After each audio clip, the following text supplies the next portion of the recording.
ஆசீர்வதிக்கும் தேவன் நம்மை ஆசீர்வதிப்பாரே.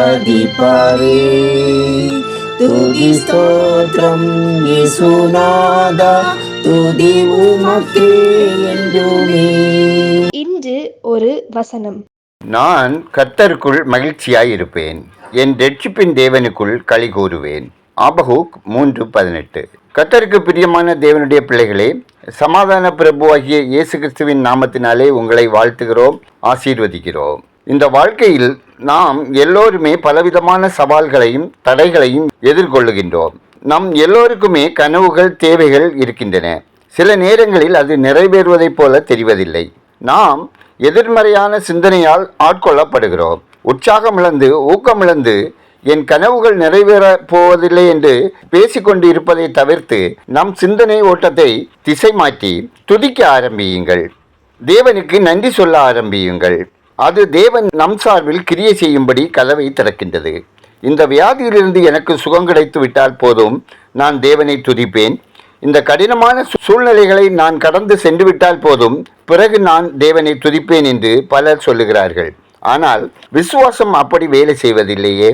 நாம் நம்பிக்கை இல்லாதவர்களாய் பிரச்சனைகளின் மீதே கண்களை பதித்து உற்சாகமும் ஊக்கமும் இழந்தவர்களாய் வாழ்வோம் என்றால் அது தேவனை மட்டுப்படுத்திவிடும்.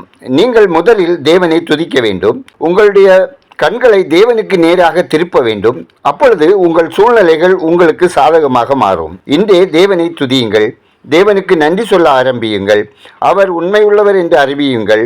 ஆர்ப்பரித்து துதியுங்கள். உங்களுடைய வாழ்க்கையின் ஒவ்வொரு பகுதியிலும் வெற்றிக்கான வழி உண்டாகும். ஜெபம் செய்வோம். அன்பின் பரலோக பிதாவே, ஆசீர்வாதமான இந்த நாளுக்காய், இந்த நாளின் வசனத்துக்காய் நன்றி சொல்லுகிறோம்.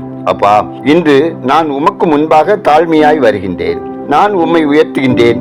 உமது பரிசுத்த நாமத்தை மேன்மைப்படுத்தி மைமைப்படுத்துகின்றேன். என் வாழ்க்கையில் நீர் காண்பிக்கிற உண்மைக்காகவும் தயவுக்காகவும் உமக்கு நன்றி சொல்லுகிறேன். உம்முடைய நல்ல தயவை எண்ணி உம்மை போற்றுகிறேன். உமக்கு நன்றி சொல்லுகின்றேன். தேவனே, தீவினையின் அதிபதியான பிசாசை காட்டிலும் நீர் பெரியவர். உமக்கு நன்றிகளை செலுத்துகிறோம். அப்பா, பாவத்தையும் மரணத்தையும் ஜெயிப்பதற்கான வல்லமை உம்மிடத்தில் இருக்கிறபடியால் உம்மை துதிக்கின்றோம். பரிசுத்த ஆவியானவர் எங்களை ஆளுகை செய்கிறபடியால் மனதார உம்மை தோத்தரிக்கிறோம். அப்பா, இந்த கிறிஸ்துமஸ் காலங்களில் உமது சமாதானத்தை உலக மக்களுக்கு அனைவருக்கும் தந்தரலை ஜெபிக்கிறோம். ஆண்டவரே, எங்கெல்லாம் கருத்து வேறுபாடால் முரண்பாடுகள் உள்ளதோ அங்கெல்லாம் இணக்கமும் சமாதானமும் உருவாக உதவி செய்யுங்க. எங்கெல்லாம் இழப்புகள் ஏற்படுகிறதோ அங்கெல்லாம் ஆறுதலை கொடுத்து ஒவ்வொருவரையும் தேர்தல் அடைய செய்யுங்க. எங்கெல்லாம் பயமும் பதட்டமும் இருக்கிறதோ அங்கெல்லாம் உங்க சமாதானத்தை கொடுத்து அமைதி நிலவ செய்யுங்க.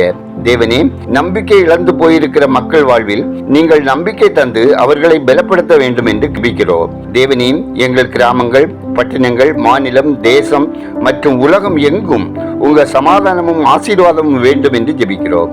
உடைந்த நிலையில் கலங்கி நிற்கிற மக்களின் கண்களை திறந்தள்ள வேண்டும் என ஜெபிக்கிறோம். பலவிதமான நோய்களினால் பீடிக்கப்பட்டவர்களை உங்க தழும்புகளால் குணப்படுத்தி தீர்க்காயுசுடன் வாழ கிருபை செய்ய வேண்டும் என்று ஜெபிக்கிறோம். தேவனே, இன்று ஒரு வசனம் கேட்கிற ஜெபிக்கிற ஒவ்வொருவரையும் ஆசீர்வதித்து தேவைகளை சந்தித்து கையின் பிரயாசங்களை வர்த்திக்க செய்து மகிழ்ச்சியாக வாழ வழிநடத்த ஜெபிக்கிறோம். ஒவ்வொருவரும் பாவமில்லாத பரிசுத்தமான வாழ்க்கை வாழ இரக்கம் செய்யுங்க. போக்குவரத்தில் உங்க தூதர்களின் காவலை தாங்க.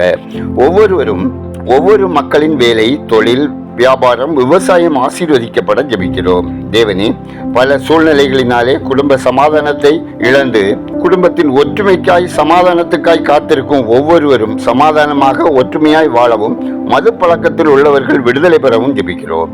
சூதாட்டங்களில் அல்லது குறுகிய காலத்தில் நிறைய பணம் சம்பாதிக்க தவறான பாதையில் செல்லக்கூடிய கிறிஸ்தவர்கள் ரட்சிக்கப்படவும் எல்லா நிலைமையிலும் மனரம்யமாக திருப்தியாய் வாழ ஜெபிக்கிறோம். கடன் பாரத்துக்குள் சிக்கியுள்ளவர் கடன்களை தீர்க்கப்படத்தக்கவர்களாக மாற்றுங்க.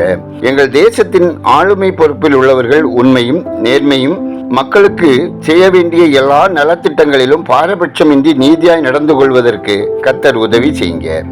புயலினால், மழை வெள்ளத்தினால், நிலச்சரிவினால், யுத்தத்தினால், வறட்சியினால் எல்லாவற்றையும் இழந்து ஒருவேளை உணவுக்கும் உறைவிடத்துக்கும் பரிதபிக்கும் மக்களை தேவன்தாமே போஷித்து காப்பாற்றி அருளுங்க. ஊழியர் நலன் காக்கப்படவும் ஊழிய தேவைகள் சந்திக்கப்படவும், பணித்தளங்களில் தேவ மகிமை வெளிப்படவும், ஊழியத்திற்காக கொடுக்கும் ஜெபிக்கும் அனைவரும் ஆசீர்வதிக்கப்படவும் ஜெபிக்கிறோம். எங்கள் ஜெபத்தை கேட்டவரே, அதற்கு பதில் தருகிறவரே, உமக்கு நன்றி சொல்லுகிறோம். துதிகன மகிமை உமக்கே செலுத்துகிறோம். எங்களுக்காக பரிந்து பேசுகிற இயேசு கிறிஸ்துவின் இனிய நாமத்தில் ஜெபிக்கிறோம். எங்கள் ஜெபங்களும் நல்ல பிதாவே, ஆமேன்.